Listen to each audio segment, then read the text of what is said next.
Hi there, it's Karen at Corrie Paper Crafts, independent Stampin' Up demonstrator in central Scotland. Welcome back to what I said would be the cardstock version of these little gift boxes that I made the other day to hold a packet of handy wipes. So I'm going to get straight on and show you how I made it. As I said, part of the cutting was inspired by Julie D'Amatteo at the Paper Pixie. So again, like I did on my previous video, I will put a link in the description bar below to the project that Julie recently made, just so that you can go and visit her and see her project too. So I'm going to pop these over to the side and bring in my piece of cardstock. So like the DSP that we used on Sunday, you will need a piece of what is cardstock this time, which measures 11 inches by 6¼ inches, which is 28 by 16 centimetres. So we're going to do a little bit of scoring, but first of all I'll tell you about the designer series paper that you need as well for the panels on the front and the back. So you'll need two pieces which measure 4 5/8 by 3 7/8 inches, and one piece which measures 4 5/8 by 1 3/8 inches. And I've already rounded the corners on my DSP, but we'll do that together with the cardstock. And this is another piece of paper from the Brightly Gleaming 12 by 12 DSP pack, which is just beautiful, and I love the foiling on it. So we'll pop the paper to the side just now and grab our scoreboard and do some scoring. So you will get this box out of one sheet of A4, whether it's international A4 or American A4, because it's 11 by 6¼ So you're going to score at 4 inches, 4 3/4, 8 3/4 and 9½ on the long side, and then turn it to the short side, and it doesn't matter which way you turn it because we're going to score both sides anyway. You're going to score at 3/4 inch on both sides. So if you've seen Sunday's video, you'll know that I worked out the exact measurements and rounded off measurements for centimetres, and it works either way. So in this particular video I'll just give you the rounded off version. So on the long side you're going to score in centimetres at 10, 12, 22 and 24, and then the centimetres for the two side panels is 2 centimetres on each side.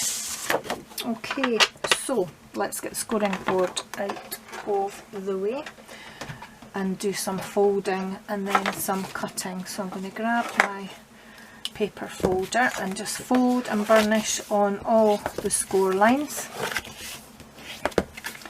like so. And like I said before, this is just a slightly stronger version of the box if you want it to survive maybe a little bit better either in a Christmas parcel or in the post, but it's quick and easy to make.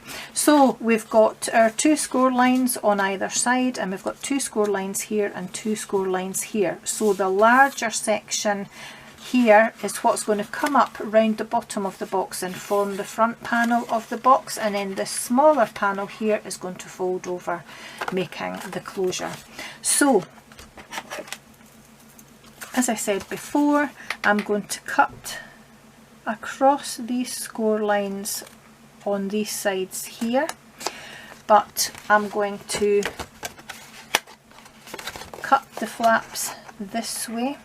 So I've cut in from the side, and then I'm cutting up towards that second score line there, and then I'm going to notch slightly on either side, just like, whoops, just like so, without getting the card caught in the handles of my scissors, and then just take the rest of that score line away if you want to neaten it up. And then I'm just going to do exactly the same on the other side, so cutting along this score line here, and then I need to cut up here, but because I'm right-handed I'm just going to turn this over and cut from the other side up to this score line here, and then I'm going to notch either side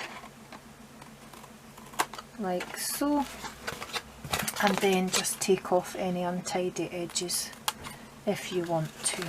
So that's the cutting for the bottom side of the box. And for the top, what we're going to do is we're going to cut down to the second score line, the horizontal score line, so past that first line to the second, taking the score line away and keeping the straight edge on here. And then I'm going to remove that score line here with that section there, and then just notch either side just like we did with the tabs at the bottom, like so. And then I'm going to do the same again on this side, keeping the straight edge on what I'm leaving as part of the box, and removing the score line alongside that section there, and then notching either side like so. And if they're not perfectly straight, it doesn't really matter because they're going to be inside the box anyway. So what I'm going to do now is I'm going to round the corners on this flap here, which makes the closure of my box.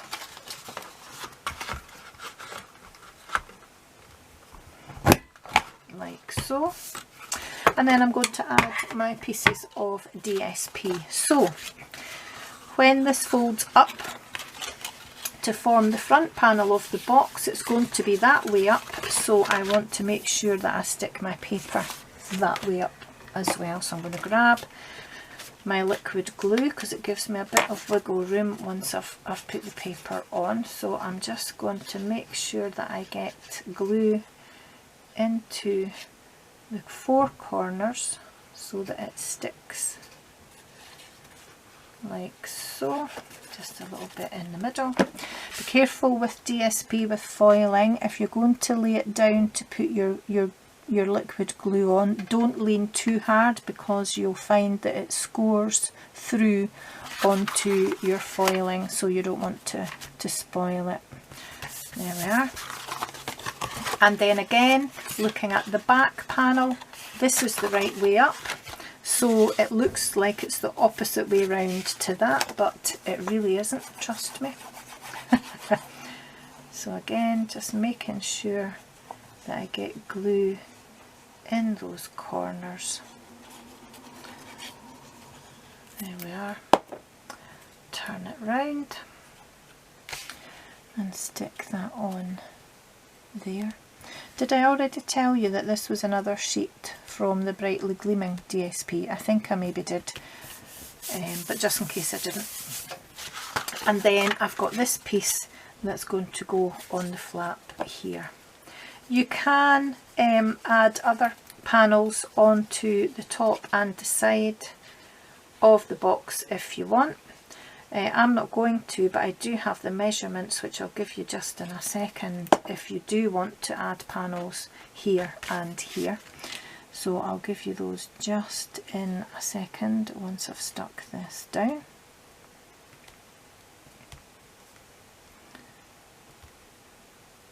There we go. So when the box goes together, you'll have side panels here and a top panel here.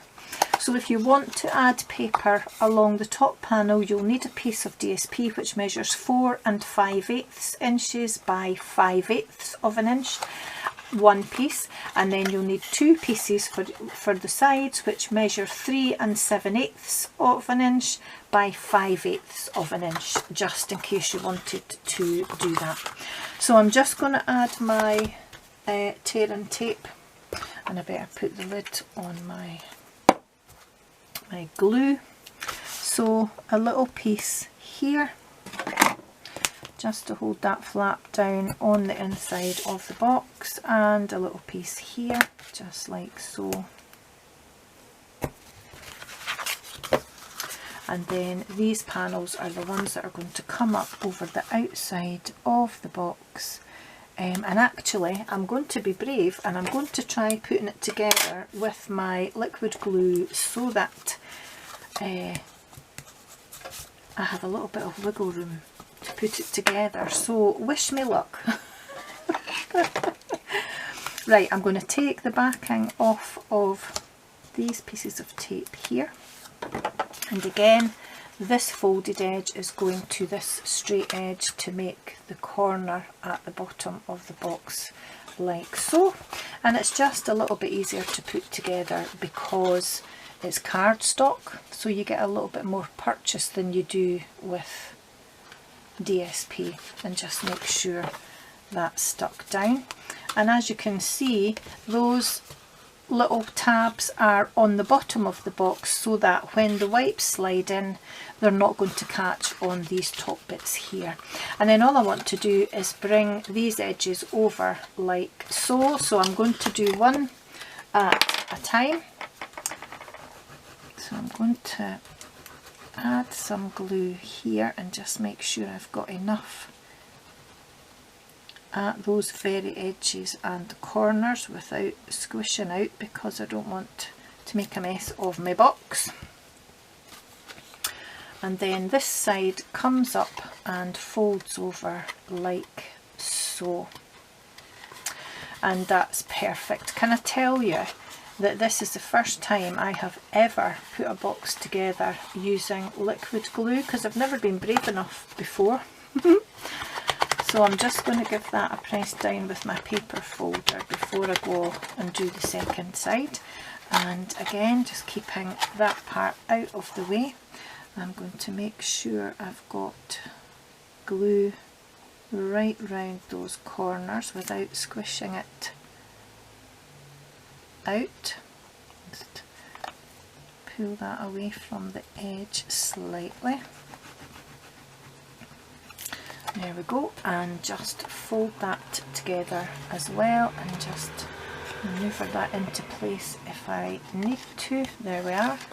Oh, I've got a newfound confidence now for using my liquid glue for putting a box together. There we are, and I'll just give it a press with my paper folder. Now I haven't undone the bows on my two lovely boxes here, but actually because this one went a bit awry, I will take the wipes out of here and pop them in here, and I might be cheeky and use the same piece of ribbon as well, because I probably won't keep this box, because if you saw my video it went a bit squinty on one side, but this box was okay. So I'm going to cheat a little bit and repurpose the ribbon, but I've popped my wipes inside, and I'm just going to tie my bow in the ribbon just about here. I am in love with this ribbon. I think it is absolutely gorgeous, and I'm just going to pop that through to the other side like so, and just make sure that I'm happy with my loops. And of course I've not got a lot of room to mess around, because this was already cut to size once I'd made that last box. There we are. It makes you look good, this ribbon, I have to say, and I'm just going to make sure that I'm happy with where it is around my box.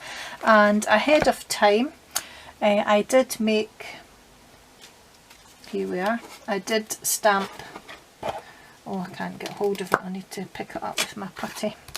I did stamp ahead of time and trim my little greeting, because I'm not good at straight lines and it was taking quite a long time the other day. So I'm just going to grab my putty, but put the cover on the sharp end, and take one of the shaded spruce rhinestones from the Holiday Rhinestones, just to add a little bit of bling onto there, and add some dimensionals onto the back of my greeting, and I'll show you the stamp set just in a second that I used. It's the same as I used for the boxes the other day. It is the Merry Christmas from the Christmas Gleamings cling stamp set, and it was shaded spruce that I stamped it in. So all I need to do now is pop this onto the bottom of my box, and that's it, all done. So I just want to move the ribbon a little bit just now until I place my greeting, and because I'm not right over the top of it, I never know if it's completely straight or not, and that's not too bad. It could probably do with moving a little bit, but no, it's stuck down, so we're just going to leave it. And because of the measurements of the box, the greeting just slightly overlaps the ribbon, but I'm not too worried about that. And that's it. That's the DSP from Sunday version and the cardstock version here as well. I'm just going to trim that loop back a little bit there, and I'm really pleased with those. Nice and easy, lovely to add a little bit of bling to a little packet of handy wipes to gift to someone. Perfect as stocking fillers or to give to co-workers just because at Christmas time or at any other time you don't have to use Christmas paper. So I hope you liked those. I quite like both versions. I think there's something really pretty about the designer series paper version, but I do also like the cardstock version because it's just a little bit more sturdy. So I hoped you liked that. All the links will be in the description bar below. Give me a thumbs up if you liked this project, and if you don't already have a demonstrator and you want to buy any of these products, then they are available in my online shop, which is linked below. And also, if you don't have a demonstrator and you would like a catalogue, either the annual catalogue or the mini August to December catalogue, or indeed both, then please do let me know and I'll happily send you one free of charge in the post. I have versions in English, French and German, and I can send to the UK, the Netherlands, France, Germany and Austria. So get in touch if you would like one. Thanks for watching. I'll see you again soon. Take care. Bye bye.